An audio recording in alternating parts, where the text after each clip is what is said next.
to you before on our show about the National Youth Theatre, and obviously you do the most amazing work.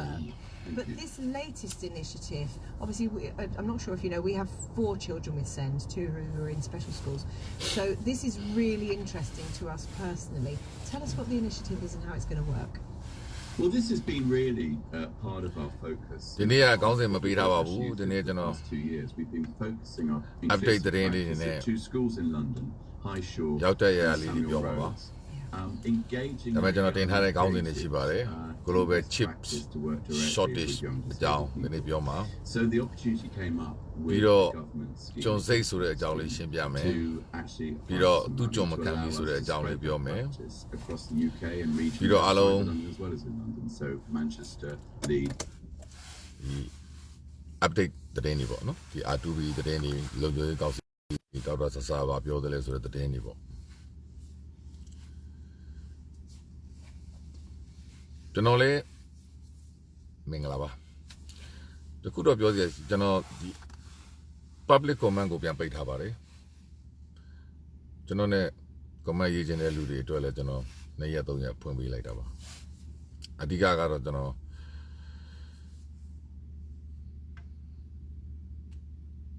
It is a beam of your man. Adiga Ujano, Piogena, generally the Yalom Ayadibabu, generally the Kulatama Logan Council update the day where General South Geneva, General Lode, Lole Lodaro, General Loda Yalaraba. Aro, General Paramatin had the Lube, General Special Envoy,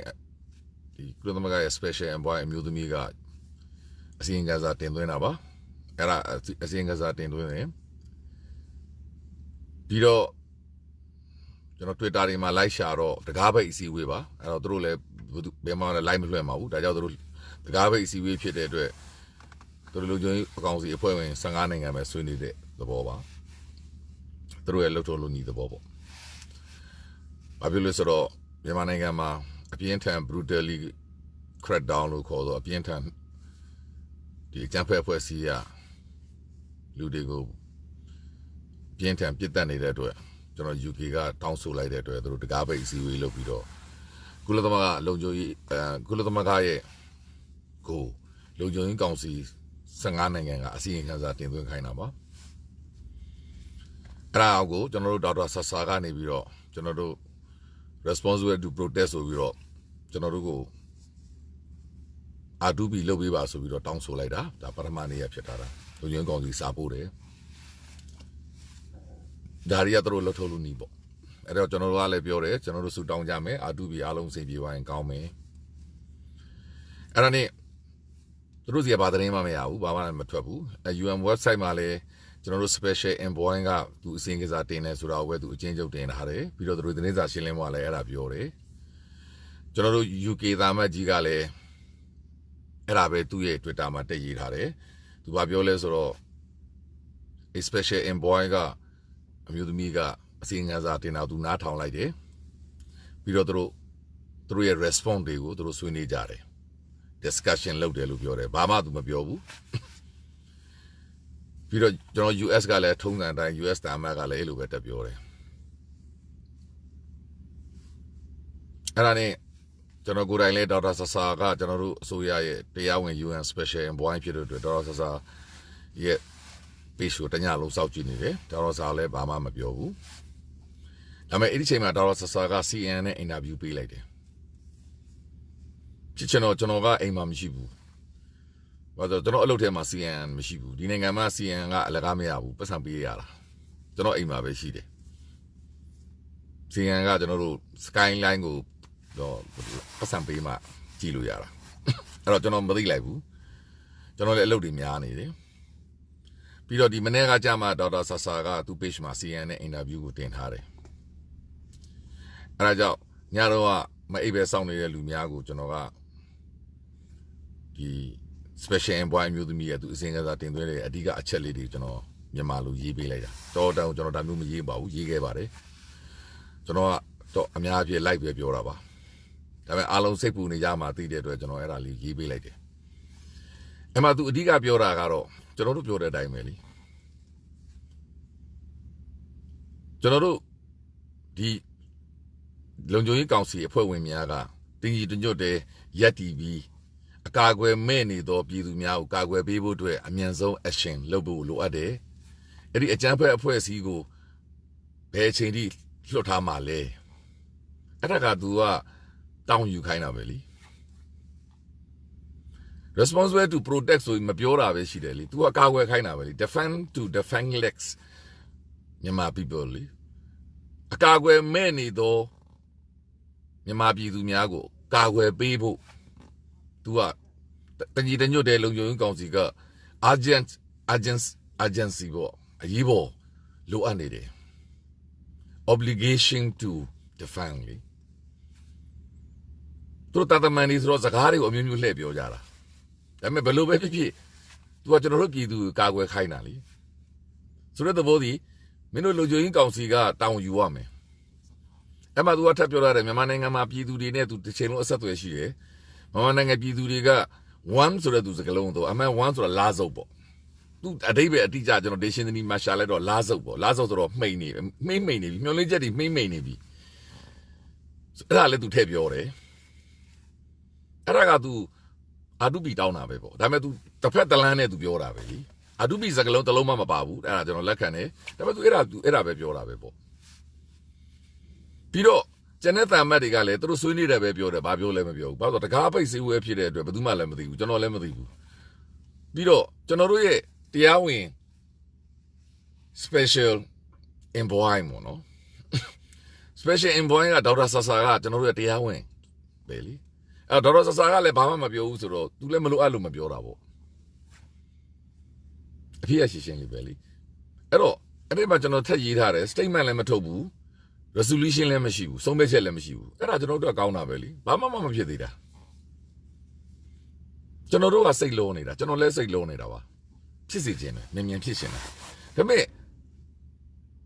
ဘာမှမတို့မလုပ်သေးတာအခုမှကျွန်တော်တို့ဘက်ကစတောင်းဆိုတော့ရှိသေးတာဒေါက်တာဆာဆာကလည်းတောင်းဆိုတယ်ကျွန်တော်တို့ဘက်ကလူလည်းတောင်းဆိုတယ်ကျွန်တော်တို့ဘက်ကလူလည်းတောင်းဆိုတယ်ဆိုတဲ့သဘောဒီဒေါက်တာဆာဆာလည်းတောင်းဆိုတယ်ကျန်တဲ့ဟာတွေကသူတို့တာဝန်ရှိတဲ့15နိုင်ငံကသူတို့ကုလသမဂ္ဂလှုပ်ထုတ်လို့ဒီကြီးကသူတို့ပြောချင်တာသူတို့ပြောကြမှာပေါ့ဒါပေမဲ့ကျွန်တော်တို့ UK တာမတ်ကြီးကတော့ပြောပါပါတယ်မကြခင်ရပ်ပိုင်းတွင်းမှာဒီလုံခြုံရေးကောင်စီကစုပေါင်းပြီးတော့တခုခုဆုံးဖြတ်ချက်လုပ်မယ်ပေါ့ဒါသူတို့လှုပ်ထုတ်လို့နေပေါ့အဲ့တော့ပြောချင်တာကကျွန်တော်တို့ဘက်ကကျွန်တော်တို့အစိုးရပေါ့ CRPH အစိုးရကရဲ့တရားဝင် UN Special Envoy ဒေါက်တာဆာဆာကတရားဝင်သူပြောပြီးပြီအဲ့တော့အဲ့ဒီတွေ့ကုလသမဂ္ဂကလည်းမြန်မာနိုင်ငံအရေးကိုစောင့်ကြည့်နေတဲ့အထူးကိုယ်စားလှယ်တယောက်ကိုခန့်ထားပြီးသားအထူးကိုယ်စားလှယ်ကလေလုံခြုံရေးကောင်စီ15နိုင်ငံကိုအစီအကံလာတင်တယ်သူလည်းသူပြောသေးတာသူပြောလိုက်ပြီအမှလည်းသူပြောပြီးသားမြန်မာပြည်သူတွေရဲ့ခံစားချက်တွေအခုကျွန်တော်တို့အားမလို့အားမရဖြစ်နေအကလုံးစကလုံးတွေပါတယ်ကျွန်တော်ယင်နေ့ကပြောသလိုပဲကန်ရှင်ဖြစ်တဲ့နိုင်ငံများကဆုံးဖြတ်ရမှာဒါပေမဲ့ဆုံးဖြတ်ချက်လည်းမရှိသေးဘူးကျွန်တော်ဆွေးနွေးနေတော့မယ်သူတို့ညှိနှိုင်းနေတော့မယ်ဖြစ်မှာပေါ့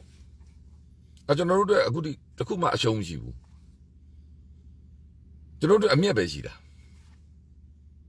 ဒါပေမဲ့ကျွန်တော်တို့မှာဖြစ်ချင်စောတွေကများနေတဲ့ခါကျတော့စိတ်တွေပူနေကြတော့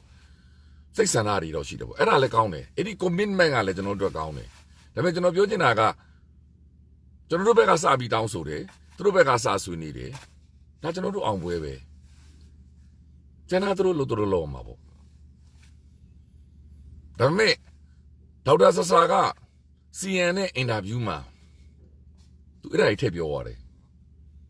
ဒါလည်းကျွန်တော်တစ်ဖက်လည်းနဲ့ကျွန်တော်တို့မြန်မာနိုင်ငံပြည်သူများကိုသတင်းပေးတာပဲပေါ့ကဘာကြီးကိုလည်းသတင်းပေးတာပေါ့အဲ့မှာဒေါက်တာဆာဆာပြောရတဲ့စကားရှင်းလေး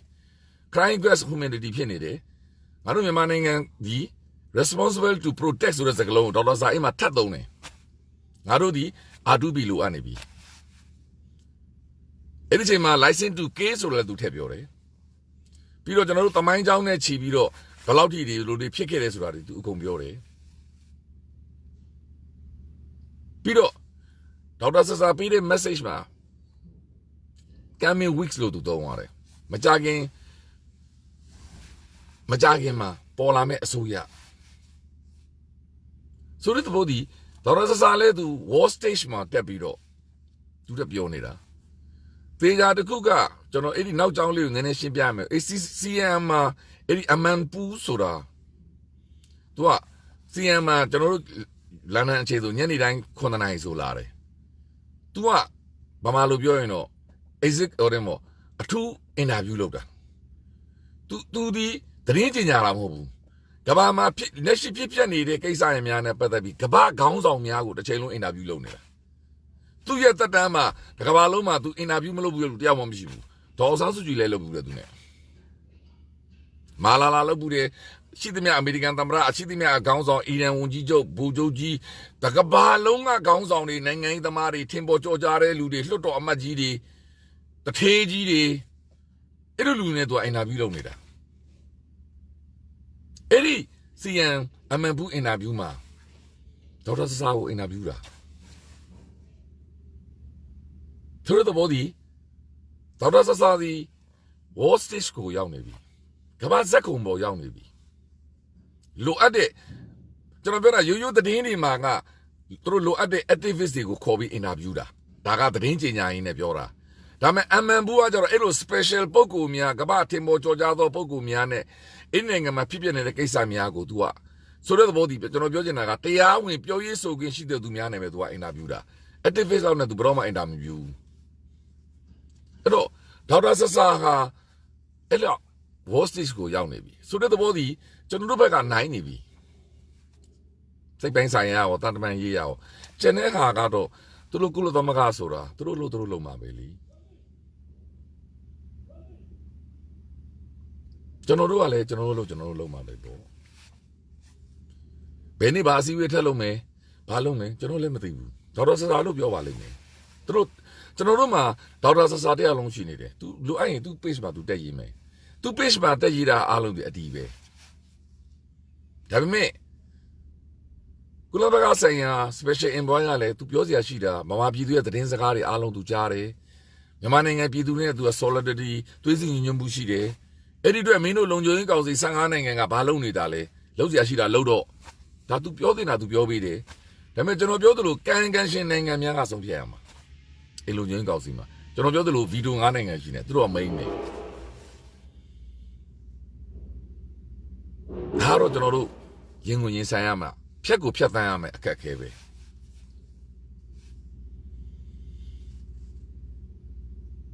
ပြီးတော့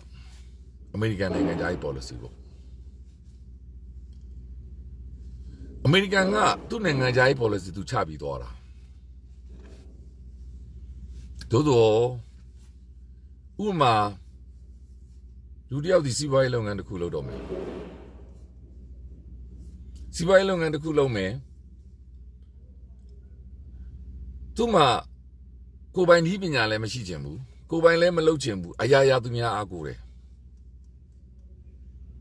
ပြောချင်တာကကုမ္ပဏီလေးထောင်လိုက်မယ်ပတ်စံလေးနည်းနည်းရင်းနှီးမြတ်တန်လုပ်လိုက်မယ်စီးပွားရေးကြောင်းလည်းမသိဘူးအဲ့တော့စီးပွားရေးကျွမ်းကျင်တဲ့လူတယောက်ကိုခေါ်ပြီးခိုင်းပြီးလုပ်မန်နေဂျာခန့်လိုက်တယ်ပြီးတော့ဒီပစ္စည်းထုတ်ကုန်နဲ့ပတ်သက်ပြီးဘာ idea မှမရှိဘူးအဲ့တော့ idea ရှိတဲ့ကုမ္ပဏီကနေပြီးတော့ကိုယ်စားလှယ်ယူပြီးရောင်းလိုက်တယ်စိတ်ပြင်းနေတာပဲအဲ့လိုကနေပြီးတော့သူလုပ်ငန်းတစ်ပြေးပြေးချဲ့လာတယ်ကိုပိုင်လမ်းကြောင်းသူမဖောက်ဘူးသူများအောင်မြင်နေတဲ့လမ်းကြောင်းတွေကိုပဲသူရွေးပြီးလိုက်လုပ်တယ်အဲ့ဒီကနေအကူအညီယူတယ်မိတ်ဆွေတွေကအကူအညီယူတယ်အဲ့ဒီအကူအညီတွေနဲ့ပဲသူလုပ်နေတယ်ဒါပေမဲ့တနေ့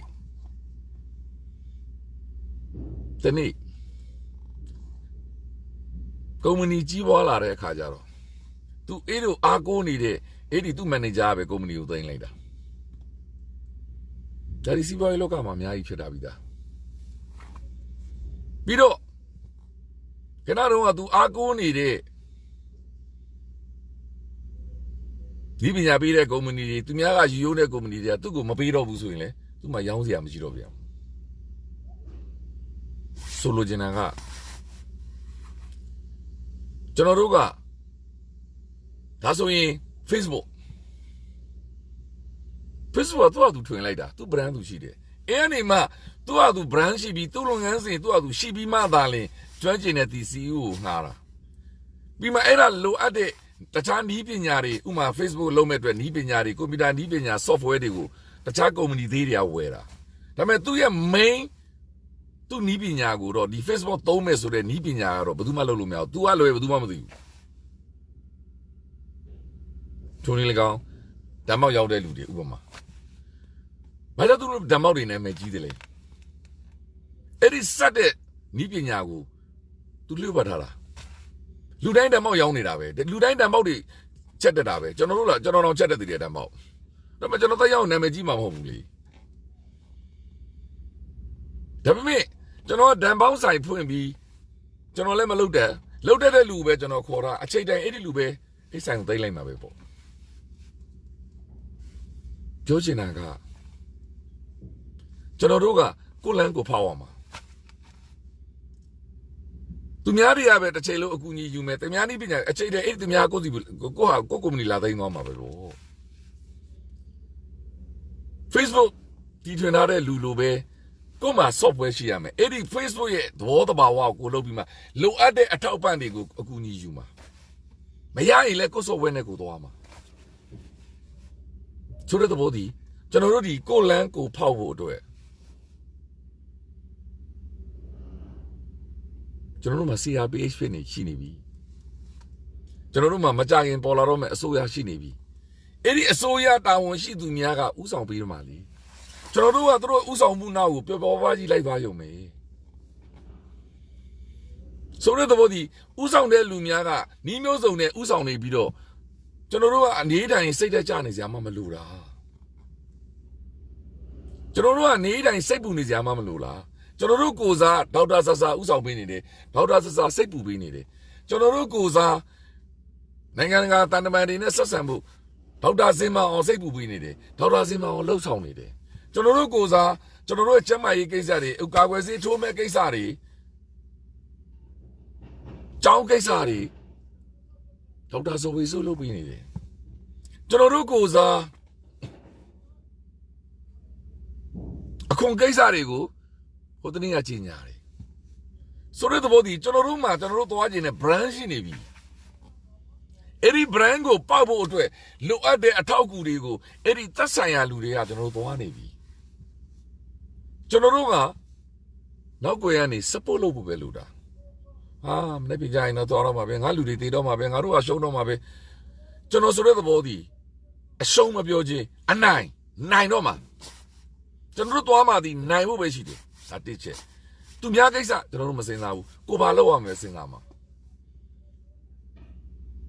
ကျွန်တော်တို့ဒီလမ်းကြောင်းနဲ့သွားမှာအဲ့ဒီကိုဘာလုပ်သွားဖို့တဲ့ကျွန်တော်တို့မှာဥဆောင်နေတဲ့အစိုးရအဖွဲ့ရှိပြီးဥဆောင်ပြီးတော့နိုင်ငံတကာတန်ရေးတမန်ရေးကိုလုပ်နေတဲ့ဒေါက်တာဆဆာရှိနေပြီနိုင်ငံတကာကိစ္စကိုလုပ်နေဥထင်ဦးတွေရှိနေပြီကုလသမဂ္ဂစင်မြင့်မှာလုပ်ပေးမဲ့ဥကြုံမိုးထွန်းလို့ရှိနေပြီပြည်တွင်းမှာလည်းရှိနေပြီ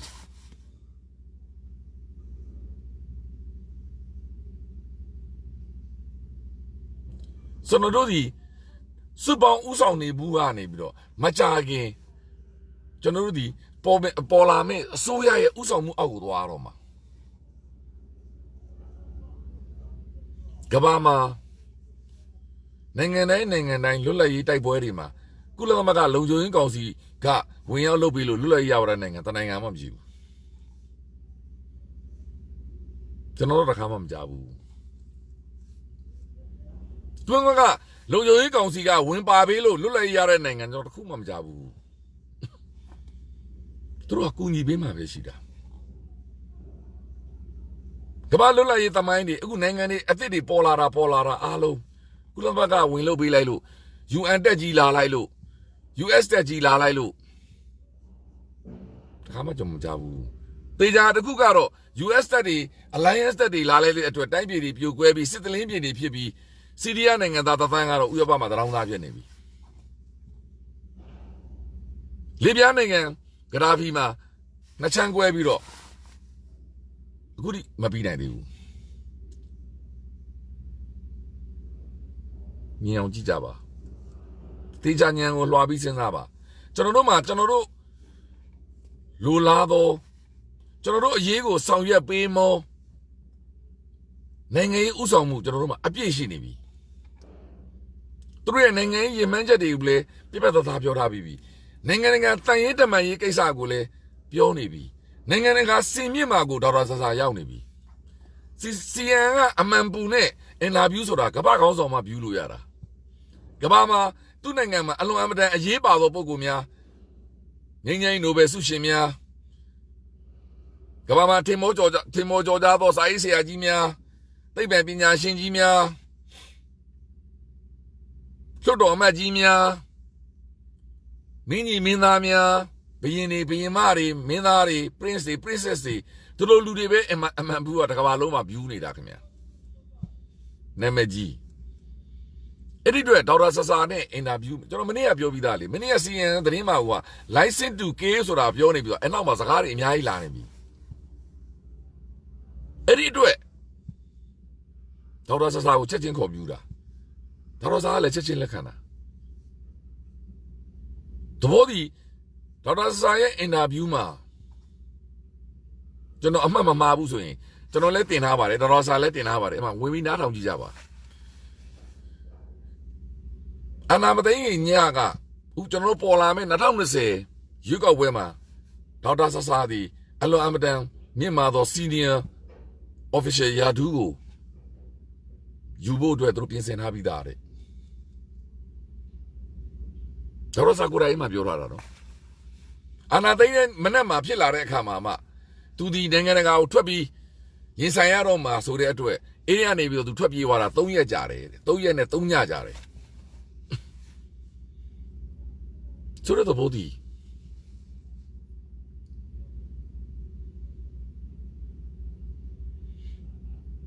ဒါကို CN ကသိတယ်ကျွန်တော်တော့မသိတာကျွန်တော်လည်းမသိဘူး CN သိတယ်ဒါကြောင့်အမှန်ပူကမေးလိုက်တာတော့စားဖြေသွားတယ်အဲ့လိုမျိုးပြောချင်တာကဒေါက်တာဆာဆာကိုတိုင်အဲ့ဒီအင်တာဗျူးမှာလဲ responsible to protect ဆိုတာသူတောင်းဆိုအဓိကကျွန်တော်တို့ဘက်ကတောင်းဆိုနေပြီအဲ့ဒီအတွက်ကျွန်တော်တို့ကိုထောက်ခံပြီးကုလသမဂ္ဂ UN special ဘာကလည်းလုပ်ပေးလိုက်ပြီကျန်တဲ့ကိစ္စသူတို့ကိစ္စဒါပေမဲ့ကို့မှာကို့ brand နဲ့ကိုဖောက်အောင်ပါကို့ brand နဲ့ကိုမဖောက်ဘူးဆိုရင်တော့ကျွန်တော်ပြောနေသလိုပဲလीအမြဲတမ်းကျွန်တော်တို့ကဘာမှာနောက်ဆုံးနေရမှာပဲအခုကျွန်တော်တို့ຫນွေဦးသမီးပြိုများတွေသူတို့ brand သူတို့ဖောက်နေတယ်ဥတဘာလုံးကလက်ခံလာပြီဒီຫນွေဦးသမီးပြိုများရဲ့ကိစ္စများကမ္ဘာသတင်းတွေမှာကမ္ဘာနာမည်ကြီးသတင်းစာတွေမှာအကုန်ပြောနေပြီအကုန်ရေးနေပြီဒါပေမဲ့ကျွန်တော်ကစီးပွားရေးကုမ္ပဏီတစ်ခုထုတ်လို့တလို့ကုမ္ပဏီနာမည်လေးတစ်လုံးတက်လိုက်ပတ်စံလေးထုတ်ပေးလိုက်ပြီးတော့ဟိုလူကိုခေါ်ပြီးတော့လောက်ခိုင်းလိုက်ဒီလူကိုခေါ်ပြီးလောက်ခိုင်းလိုက်အချိန်တိုင်းအဲ့လူတွေအကုန်ယူသွားမှာပဲကိုကဘာမှမလုပ်တတ်တာကိုကဘာမှမအားဆိုင်မထုတ်တာလားကုမ္ပဏီနာမည်လေးပဲတတ်ထားလို့ဘာလုပ်လို့ရမှာလဲပြောချင်တာကကိုကိစ္စကိုလောက်ရမှာကျွန်တော်တို့ဘာမှစိတ်တက်ကြစရာမလိုဘူးကျွန်တော်တို့ဘာမှအားမလို့အားမရဖြစ်စရာမလိုဘူးရရင်အမျက်မရရင်အရင်ပဲ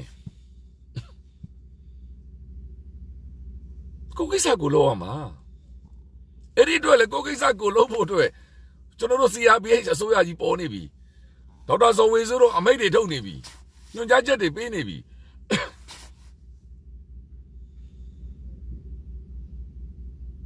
ပြောချင်တာကကျွန်တော်တို့ဒီအောင်တဲ့အောင်နေတာအောင်နာမှမပြောနဲ့တော့အောင်တဲ့ကိုအောင်နေတာဒါပေမဲ့ကျွန်တော်ပြောနေသလိုကျွန်တော်တက်ပြောလိုက်အောင်မယ်အမေရိကန်ဝင်လာလို့ UN ဝင်လာလို့ကောင်းရတဲ့နိုင်ငံခက်ရှာနော်ကဘာမှာဖြစ်ပြနေတဲ့အဖြစ်ပြအမှန်များကို reality လို့ကျွန်တော်အမြဲပြောတယ် transparency လို့လည်းကျွန်တော်အမြဲသုံးတယ်ကျွန်တော်တို့သွားခြင်းနဲ့တာယာသောလူပေါင်းဒီပွင့်လင်းမြင်သာမှုရှိရတယ်တည်င်းအမှန်ဖြစ်ရမယ်အမေရိကန်ဝင်သွားလို့အမေရိကန်ဝင်တိုက်လိုက်လို့မဟာမိတ်တွေဝင်တိုက်လိုက်လို့ကောင်းတဲ့နိုင်ငံတနိုင်ငံမှမရှိဘူးဘာဖြစ်လို့လဲရှုပ်ရှက်ကောက်ကောတစ်ဖက်ပဲလက်နဲ့ရှိတာမဟုတ်ဘူးနောက်တစ်ဖက်ကလည်းလာမှာကျွန်တော်ပြောပြီးသားလေဒီအကြမ်းဖက်အုပ်စုကလည်းသူတို့လက်နဲ့ပေးပြီးတိုက်မယ်ဒီဘက်ကလည်းတိုက်မယ်အကုန်ရှုပ်ကိုပေါ့နောက်တစ်ချက်နိုင်ငံခြားရေး policy တန်ရေးတမန်ရေးရဘလောက်ပဲပြောပေါ့သူတို့မှလည်းအတွေ့အကြုံတွေအများကြီးရှိထားတာရှိတယ် ဆိုတဲ့သဘောကြီးအခုကျွန်တော်တို့အကြံပေးအုပ်စုကလည်းသူလိုချင်တဲ့အကူအညီတွေတရုတ်ကိုသူပေးသလိုပဲဟိုဘက်ကတော့အကူအညီတော့မလိုချင်ဘူးပေါ့ဒါပေမဲ့အချိန်တန်နေမိတ်ဆွေဖြစ်မဖြစ်ဆိုတာတို့ကလည်းသိချင်တာလीမိတ်ဆွေဖြစ်မှသာလင်းတို့ကပို့ပြီးတော့လေးနဲ့မှာပေါ့အကုန်လုံးဒီလုံးနေကြတာအဲ့ဒီကိစ္စကိုဒေါက်တာဆဆာတို့နဲ့ကျွန်တော်စီယာပေးအစိုးရကစူးစမ်းနေကြတာဖြစ်ရှင်းလေးနေတိုးရဲ့ Charter Article 5ကသူ့ရဲ့မိတ်ဆွေနိုင်ငံတစ်ခုကိုလာပြီးစစ်ရောက်တိုက်ခိုက်ရင်သူကဝင်တိုက်မှာအဲ့ဒါပဲလေအာဆီယံမှာအဲ့ဒါမရှိဘူးအာဆီယံနိုင်ငံခြားရေး policy ကျွန်တော်ပြောသလိုဟိုမရောက်ဒီမရောက်ပြည်တွင်းရေးအချုပ်ချာအာဏာဘာလို့သူတို့ကိုယ်တိုင်အားလုံးအာဏာရှင်ဖြစ်နေတဲ့အတွက်ဒီစကားပြောနေတာကျွန်တော်တို့အဲ့ဒီအသင်းကိုဝင်ထားရတာဒါကျွန်တော်တို့အားလုံးရဲ့ရွေးချယ်မှုတွေပဲနောက်လာတဲ့တော့တာယာသောလူပောင်မှာကျွန်တော်တို့စဉ်းစားစရာတွေအများကြီးနိုင်ငံရေး policy တွေပြောင်းစရာတွေအများကြီးရှိတယ်ဒါတစ်ချက်ပေါ့နောက်တစ်ချက်ကျုံစိတ်နဲ့သူ့ကြုံမခံမီကျွန်တော်တို့အနှစ်20တခါကြာဆုံးနေရတဲ့အကြောင်းရင်းကျွန်တော်နိုင်ငံသမိုင်းမှာအမြဲတမ်းအာဏာရှင်စနစ်ကြီးနဲ့ဒီအကြမ်းဖက်စနစ်ကြီးတည်မြဲနေရတဲ့အကြောင်းရင်းတွေကတစ်ခုကတော့ကျုံစိတ်ရှိတဲ့လူနဲ့သူ့ကြုံမခံမီရှိတဲ့လူနှစ်ဖက်တိုက်ပွဲပဲကျုံစိတ်ရှိတဲ့လူကများသွားရင်ကျွန်တော်တို့ရှုံးတာပဲ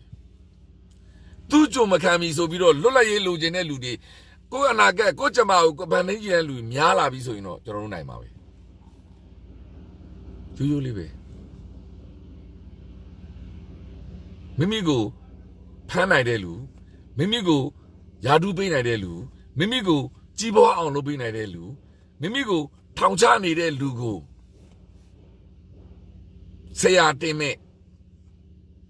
ကြုံစိတ်နဲ့မိမိကကြမ္မာကိုမိမိကမိဖန်တီးပြီးတော့မိမိလိုချင်တဲ့တာယာသောလူပောင်ကိုအေးချမ်းစွာနဲ့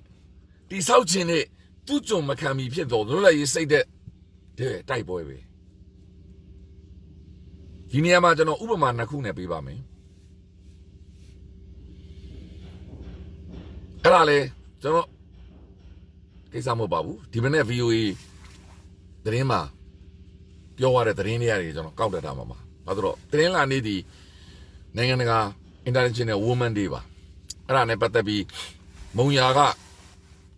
အဖမ်းဆီးခံနေရတော့တရားစွဲခံနေရတော့သတင်းတော့အမျိုးသမီးနဲ့အင်တာဗျူးပါအမျိုးသမီးပြောတဲ့စကားလေးကိုကျွန်တော်ရှင်းပြခြင်းအဲ့သတင်းတော့ပေါ့နော်မီဒီယာကျွန်တော်တို့ပြည်သူတွေအလွန်အမတန်ချစ်စရာကောင်းသောမီဒီယာပါအလွန်အမတန်တာဝန်ကျေပြီးပြည်သူတွေအလွန်အမတန်ချစ်စရာကောင်းသောမီဒီယာသတင်းတော့အမျိုးသမီးရဲ့ပြောစကားလေးပေါ့သူတို့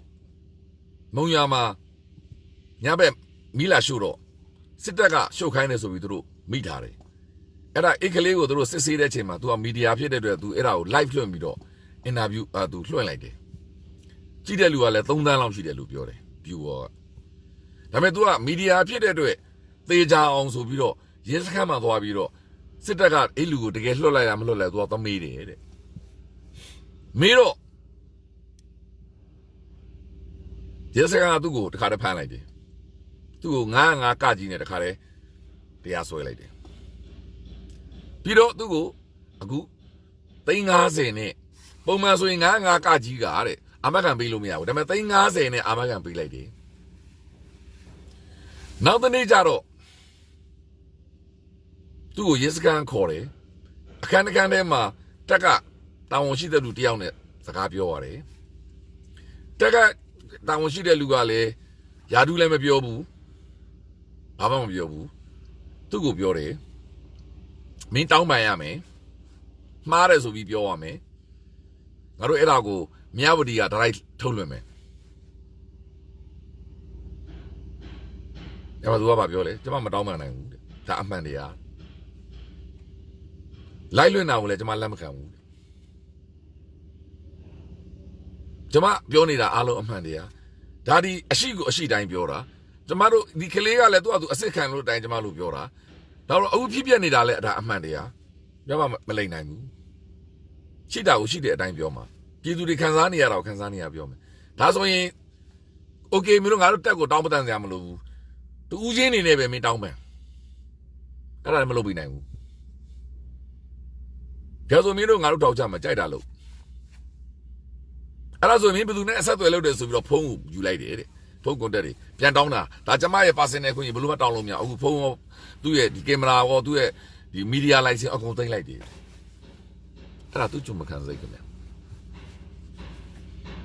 အဲ့ဒီလူမျိုးဒီသူ့ကြုံမခံလို့လူမျိုးများတော်တန်တိုက်ဆိုတဲ့အာနာကြီး3ရက်လုံးကိုယူထားတဲ့အောက်မှာမနေခြင်းတဲ့စိတ်တဲ့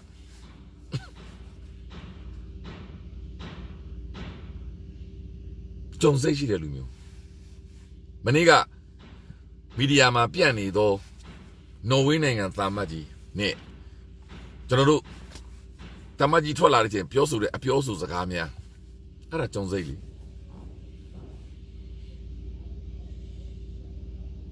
သူကလက်ရှိရှိနေတဲ့အာဏာရှိအစိုးရကိုပဲသူကတောင်းဝန်ခံပါတယ်မြန်မာပြည်သူသူစိတ်ဝင်စားဘူးသူပြောချင်တာမှန်တာဒီမှားတာယူစိတ်ဝင်စားဘူးသူကကြုံစိတ်လေဆိုတဲ့သဘောဒီလက်ရှိအာဏာကိုပေးနိုင်တဲ့လူလက်ရှိဖမ်းချုပ်နိုင်တဲ့လူလက်ရှိအချုပ်ထဲထည့်နိုင်တဲ့လူလက်ရှိကိုတတ်နိုင်တဲ့လူမှန်ဤမာဤသူမသိဘူးအာဏာကြီး3ရက်ကိုယူထားသောလူပဲသူကတောင်းဝန်ခံမှာသစ္စာခံမှာအဲ့ဒါကြုံစိတ်ပဲအဲ့တော့ကျွန်တော်တို့နိုင်ငံသမိုင်းတောက်လျှောက်လုံးမှာအဲ့ဒီနှစ်ခုအားပြိုင်မှုမှာဘယ်ဘက်ကတာလဲတာတဲ့ဘက်ကနိုင်မှာအဲ့ဒီအားပြိုင်မှုမှာသာကျွန်တော်တို့သူ့ကြုံမခံပြီးစိတ်ကတာမသာခဲ့ရင်ဒီနေ့ကျွန်တော်တို့အင်္ဂလိပ်အုပ်ချုပ်ရေးအောက်မှာပဲဟောက်ကောင်းကဲဆိုပဲနေရအောင်မှာနော်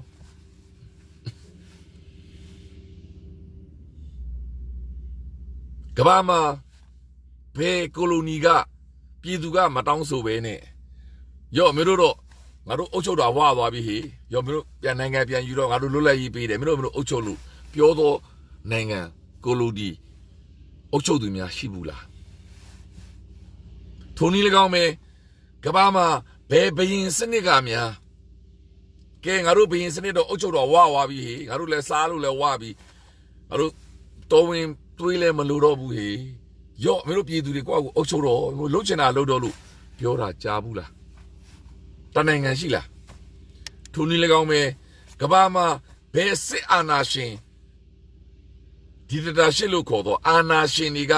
ငါတို့တော့ဟေးမအုပ်ချုပ်တော့ဘူးဟေးငါတို့စားလို့လဲဝါပြီငါတို့တော်လောက်ပြီငါတို့မျိုးဆက်လည်းမလုပ်ချင်တော့ဘူးမင်းတို့ပြည်သူကိုတနာတယ်မင်းတို့ရော့အာဏာပြန်ယူတော့ပြန်အပ်တာတွေ့ဘူးလားကမ္ဘာမှာဘယ်ကွန်မြူနစ်နိုင်ငံဆိုရှယ်လစ်နိုင်ငံကကျူးဘာတရုတ်ရုရှားကကဲငါတို့ကွန်မြူနစ်စနစ်ကြီးလည်းမကောင်းတော့ဘူးဟေးငါတို့လည်းမလိုချင်တော့ဘူးအနှစ်20လည်းမအုပ်ချုပ်ချင်တော့ဘူးရော့မင်းတို့ပြည်သူတွေကိုယ့်ကိုကြိုက်တယ်လို့အုပ်ချုပ်ကြတော့ပြီးတော့ပြည်သူကိုကြီးကြီးပြူပြူနဲ့ပြန်လွှဲပေးလိုက်တာရှားဘူးလားအဲ့ဒါအဖြေပဲလေတောင်းဆိုမှရမှာအသံထွက်မှရမှာသူ့ကြုံမခံပြီဆိုတဲ့လွတ်လပ်ရေးစိတ်တွေလွတ်လပ်ခြင်းတဲ့စိတ်တွေအဲ့ဒီလွတ်လပ်မှုကလည်းကိုဘဝကိုဖန်တီးမယ်ဆိုတော့သာယာသောလူပေါင်းဖြစ်တဲ့ကိုကကြမှာကိုဖန်တီးမယ်ဆိုတော့လွတ်လပ်စွာသဘောထားဖော်ထုတ်မှုတွေလွတ်လပ်စွာဆန္ဒပြမှုတွေလွတ်လပ်စွာကိုးကွယ်မှုတွေလွတ်လပ်စွာစီးပွားလုပ်ခွင့်တွေလွတ်လပ်စွာ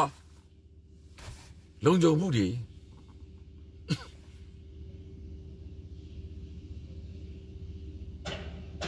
တောင်းဆိုမှရမှာအဲ့ဒီတောင်းဆိုတဲ့လူများလာပြီအဲ့ဒီစိတ်သက်တွေရင်ထဲမှာအောင်းလာပြီကျွန်တော်ပြောသလိုမေတ္တာကမ်ပိန်းတွေပြောတော့တရားဝင်မှုတွေအဲ့ဒီစိတ်သက်တွေများလာပြီဆိုရင်အဲ့ဒီစိတ်ခွန်အားကိုဘယ်သူမှမနိုင်ဘူးဘယ်သူမှမနိုင်ဘူးဘာဖြစ်လို့လဲကမ္ဘာမှာနိုင်ငံတွေလွတ်လပ်ရေးရခဲ့ကြတာပဲလေကမ္ဘာမှာဘရင်စနစ်တွေပြိုလဲခဲ့တာပဲလေကမ္ဘာမှာအာဏာရှင်နိုင်ငံတွေပြိုလဲခဲ့တာပဲလေရုရှားနိုင်ငံဆိုနိုင်ငံ20လောက်တောင်ကွဲသွားတာ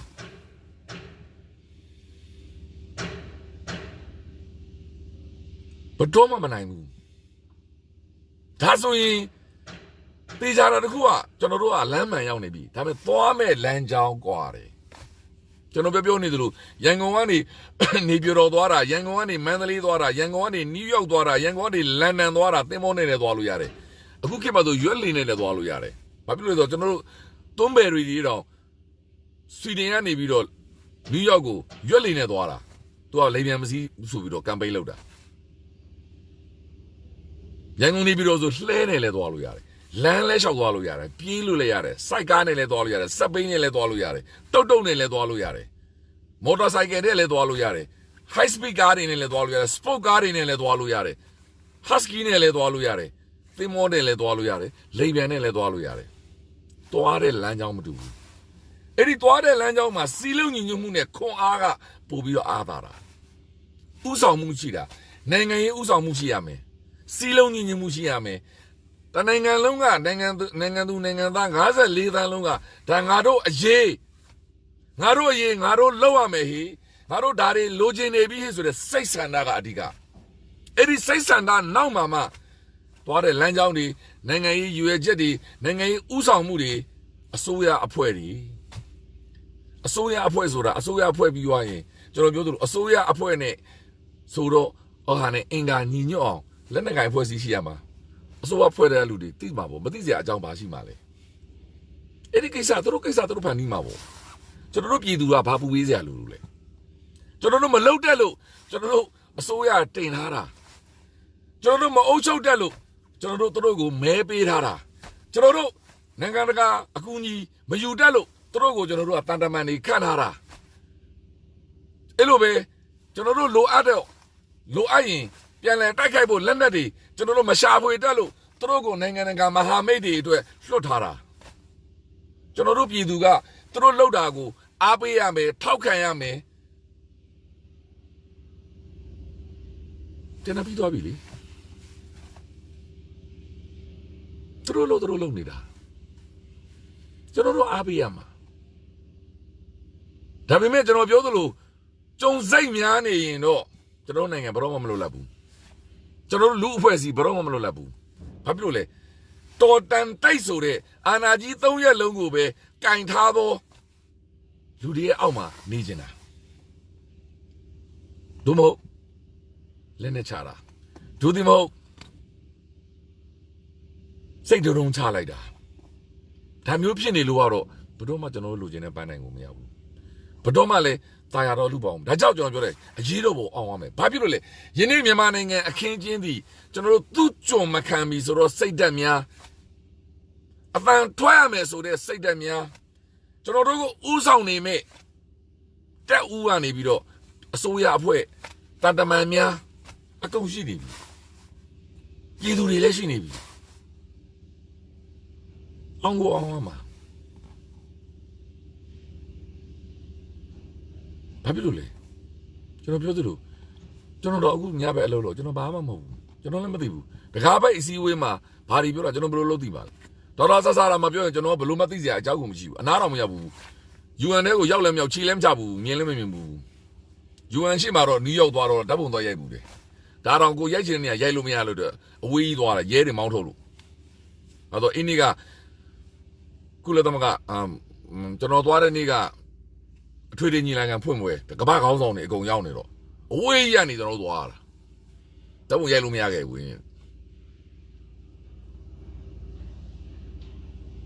ဒေါက်တာဆဆာလို့ပြောတာကိုကျွန်တော်လည်းစောင့်ထားတာ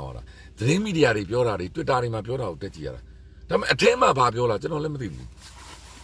သူတို့ပြောတဲ့စကားလုံးအားလုံးလည်းကျွန်တော်လည်းနားမလည်ဘူးဘာဖြစ်လို့လဲဒါတမန်စကားတွေဒါပေမဲ့ကျွန်တော်တို့ပြောချင်တာဒေါက်တာဆဆာပြောလိုက်ပြီကျွန်တော် special envoy ကတစ်ဖက်လည်းနဲ့သူပြောလိုက်ပြီ